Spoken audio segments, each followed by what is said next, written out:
Hey guys, this is Max Steinberg with my brother Danny Steinberg. We are partners here at SaberSim, and we want to make a video giving you a sense of how to use SaberSim's projections, lineup builder, and post-build controls to make great lineups in daily fantasy NBA.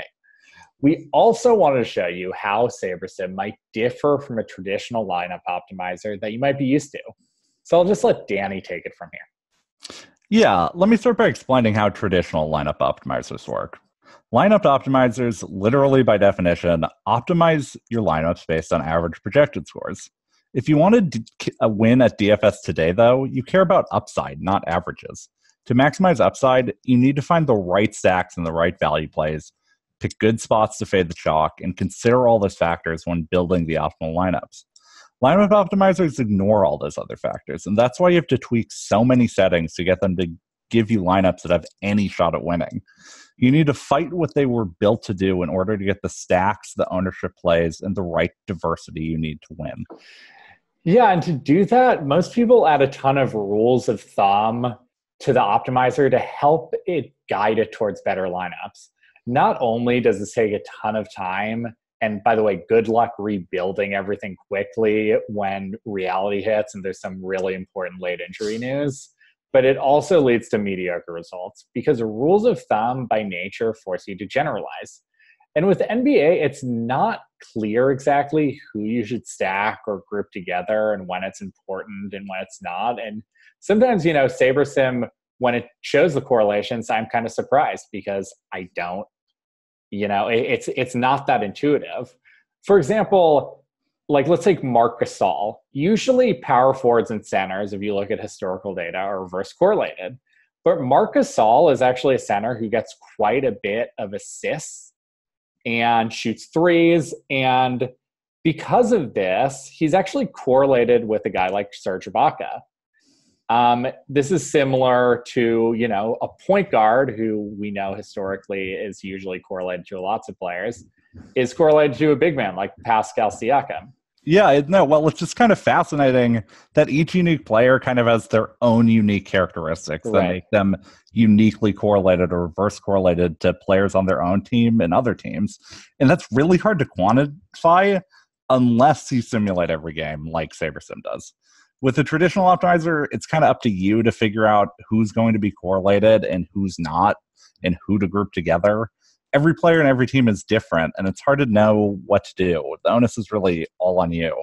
So to account for this in a traditional optimizer, you would need to make separate rules or groups for this situation, or just ignore it. And frankly, when you have to go through this process every day for every team, you're not going to get it right every time. With SaberSim, you don't have to do any of that, because we've created the only lineup builder that automatically accounts for upside and builds strong lineups in just a few clicks. And Max is going to explain more about how that works. Yeah, so SaberSim, not surprisingly, given our name, is built on a simulator. And we've built and refined this one-of-a-kind simulator that takes in dozens of performance predictors and uses them to simulate every single game, one play at a time, thousands and thousands of times. So not only does this give you incredibly accurate projections, it also gives you what you need to quickly narrow down the top plays for a slate so you can make informed decisions without having to spend hours on research. Because we have thousands of data points for every player in every game, we can accurately measure the real correlations for players and how their performance can vary in any given game. Using this data, we can decide how much weight you want to give to correlations and ownership and how diverse you want your lineups to be. You don't have to guess anymore or use rules of thumbs. With SaberSim, you know. And then in just a few clicks, we give you a pool of strong lineups that you can tweak on the fly, dialing in your exposures exactly the way you want them without having to start from scratch over and over again. Nobody else can do this, or frankly, even comes close. Yeah, so it's clear that SaberSim is fundamentally different than traditional and frankly outdated optimizers. So before we start actually building lineups, let's take a step back and go over the process in general. So building lineups with SaberSim is pretty easy. You just follow this pretty straightforward 3-step process. First, you're going to review and adjust the projections. You dial in the build settings. And then you, in the post-build process, make sure your exposures for every player are where you want them to be. Then you're done. In as little as a minute, you'll get strong lineups. but we recommend spending a little more time making adjustments so that you can maximize your edge. We'll walk you through the build process here with some basic adjustments, but we also have videos for each step of the process where we go into much more detail. So be sure to check those out as well. Yeah, so when Danny and I play daily fantasy, whether it's football, baseball, or basketball, one of our favorite things to do is adjust projections because obviously, SaberSim, we create our projections with a lot of complex stuff. It's like a really complex machine learning model. We're simulating games. There's a lot of stuff that goes into it.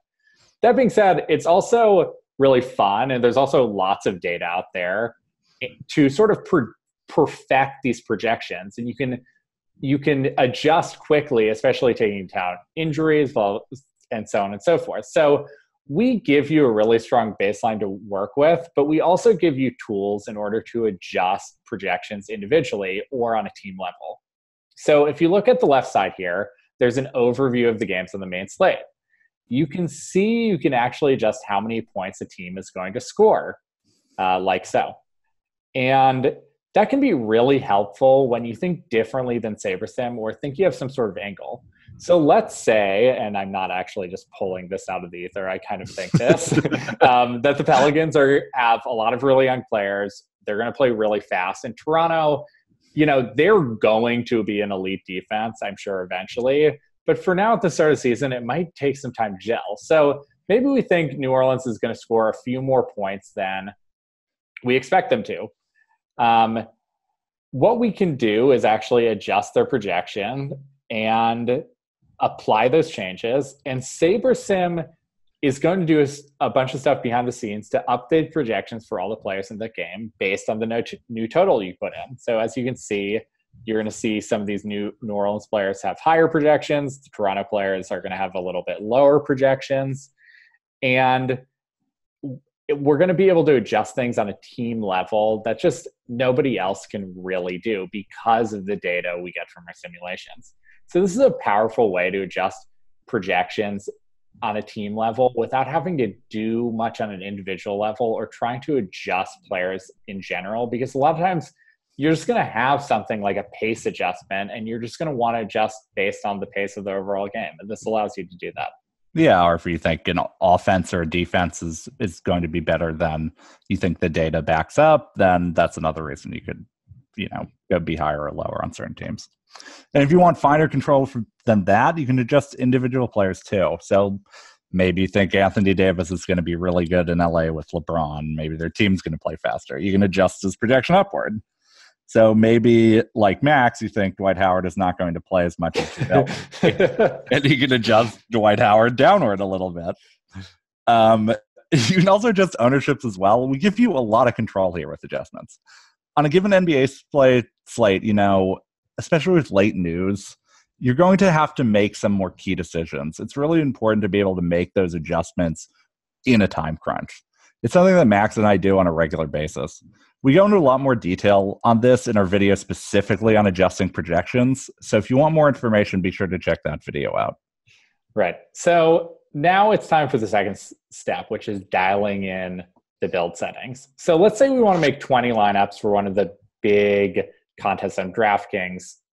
Let's say the 100K sharpshooter. This is a 20 entry max tournament. It's great because it has a flat payout structure. The pros can only enter 20 times. And it's just a nice soft contest for us to build for. So if you want to make stacking rules, you can do so over here. And this is going to be something you're going to see on a traditional lineup optimizers where you're going to set at least 3 players from the same team. You're going to do game stacks. But this is actually not needed unless you want more control. And in fact, Danny and I never use these. And that's because SaberSim sort of does this for you in a way, which we're going to get into a little bit. So this is also something you probably see in a traditional optimizer. We have min and max salary settings, the number of lineups you want, the max exposure to an individual player, min projection of the player you want to consider, and all of those things. But then SaberSim is going to have something that seems really simple and new, and these are our sliders, which is the key for us to build lineups. So the first slider we have is correlation. So we've talked a lot about correlation in the video, but this basically incorporates those numbers, which is how one player's performance impacts another player on his same team or the opposite team.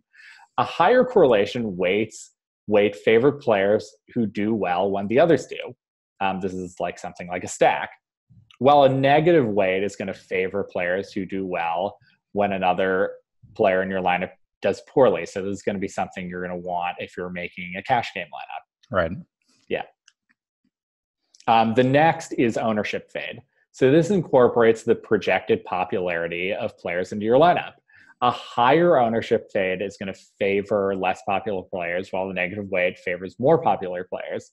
Again, these are settings that you're going to want to adjust given whether you're playing cash or a tournament. And then the last is smart diversity, which incorporates a player's true range of possible outcomes in a game. The higher you set the smart diversity, the more diversification and upside you'll have in your lineups at the expense of average performance. Now let's get into how to adjust them.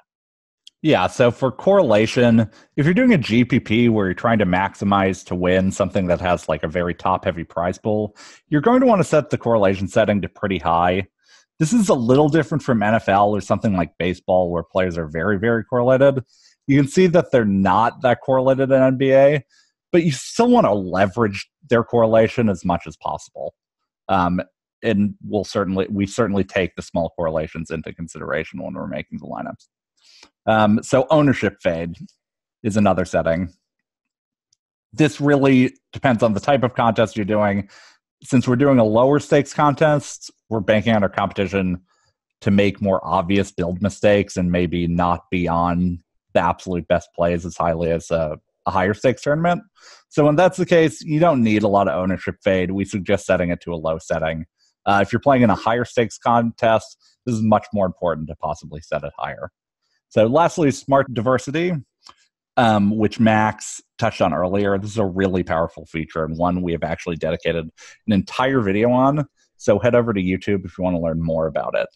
But the gist of it is this feature basically allows you to diversify your lineups using the simulation data to accurately account for a player's true range of outcomes rather than using the plain old randomization like an outdated optimizer would use.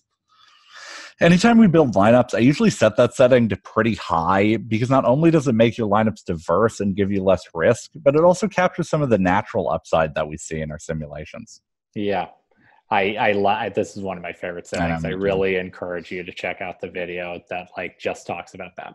So we fine-tune our settings and we're going to start the build.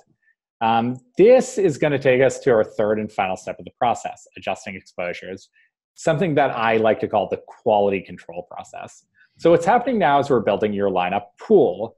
Rather than give you the exact number of lineups you requested, we built a large pool of lineups, all based on your settings. So you can quickly adjust your exposures on a player and team level to really get the type of balance you want in your lineups. So it looks like our build has finished. So let's first talk about how we determine the top lineups in your pool. So instead of ranking the lineups based on their average score, we do it on what we call SaberScore. So this is basically taking into consideration all these things we've talked about: correlation, ownership fade, upside given, smart diversity. So we're giving you the best lineups based on the combination of those factors that matters in tournaments instead of average projection. Yeah. So on your right, you can see all the lineups we constructed for you. On the left, we have a few different statistics on your lineup, such as the individual players you used and different attributes for the individual players, like their prices, their projections, how much each lineup is going to be exposed to each player. Having a large lineup pool allows us to adjust our lineups really quickly and easily, and it almost feels like magic when you're doing it. So, for example, let's say you have a lot of Brandon Ingram here. No, it looks like we're actually getting a lot of Anthony Davis. Let's say you have a lot of Anthony Davis, okay? And you think, man, I don't know if I want this much of him, but I don't know if I want to go through the process of raising his ownership and raising his projection. Well, we can actually just cap his exposure and just say, okay, we only want him 60% of lineups at most. You can do that, and SaberSim almost instantaneously will adjust your lineup accordingly. You can also do that on the other side. Okay, so let's say you're like, man, I really just want some more Lonzo Ball in my lineups. You can do that on the other side. Well, you can set his min exposure to 50% and almost instantaneously, you'll see that Lonzo Ball is now in 50% of our lineups. Yeah, then you can also just look over here and get a sense of, okay, who am I getting? Does this look good? And you'll notice that our lineups, without setting any rules, by the way, are clearly taking advantage of some of the stronger correlations. So if you actually look at, I think this is our second or third lineup, you'll see Jrue Holiday is with Lonzo Ball and Brandon Ingram. And that makes sense because, as we saw, they're pretty correlated with each other. So stacking them together in your lineups is going to be really helpful. And as you can see, when we're not using Jrue Holiday, we're probably not using these players, like in this lineup with LeBron James and Anthony Davis and JaVale McGee. So without making too many adjustments, your lineups as a whole are going to be pretty good because we're optimizing for these things involved in SaberScore. And so you're just going to naturally get these sort of stacks and players together in teams that you want. So that is the general process of building lineups. Again, I think it's important because in tournaments, you don't want to just get the best average score. You want lineups that are diverse. You want lineups that maximize for correlation and upside and fanning ownership in the right way. And if you do that, you're going to have an automatic edge in tournaments over people who are just optimizing for average score. So to recap, you have, Saber's baseline projections, which you can adjust on both the player and team level. You have the SaberSim lineup builder, which is really, really simple. You just have the sliders and there's no stacking. I mean, you have these stacking rules, but you don't have to use them. Yes. You don't have any. Don't use the stacking rules. Yeah. You don't have to finagle with any settings for like hours upon hours. And then you have your build where you can control, once Saber has built the lineup for you, you can control who you're getting where, and you can do this final quality control process that allows you to really just hone your lineups in a way that makes it so they're basically as perfect as possible. SaberSim is really the best lineup builder out there, and I highly recommend giving us a try. So I hope you enjoyed this video. NBA season is upon us, and I think it's really one of the most profitable sports in DFS. It's a really fun sport as well. And luckily for you, SaberSim is offering a 3-day free trial for new users. So if you want to try us out, you can just sign up. We'll give you a free 3 days. You can try it out for basketball. You can try it out for football. You can try it out for hockey. We offer a wide variety of sports. So just give us a try, see how you like it. I promise you, we are the best lineup builder out there. So if you have any questions, you can tweet us at MaxJSteinberg on Twitter. Danny's is at DanielSingerS. Otherwise, good luck with your lineups, whether it's NBA, NHL, or NFL, and have a fantastic day.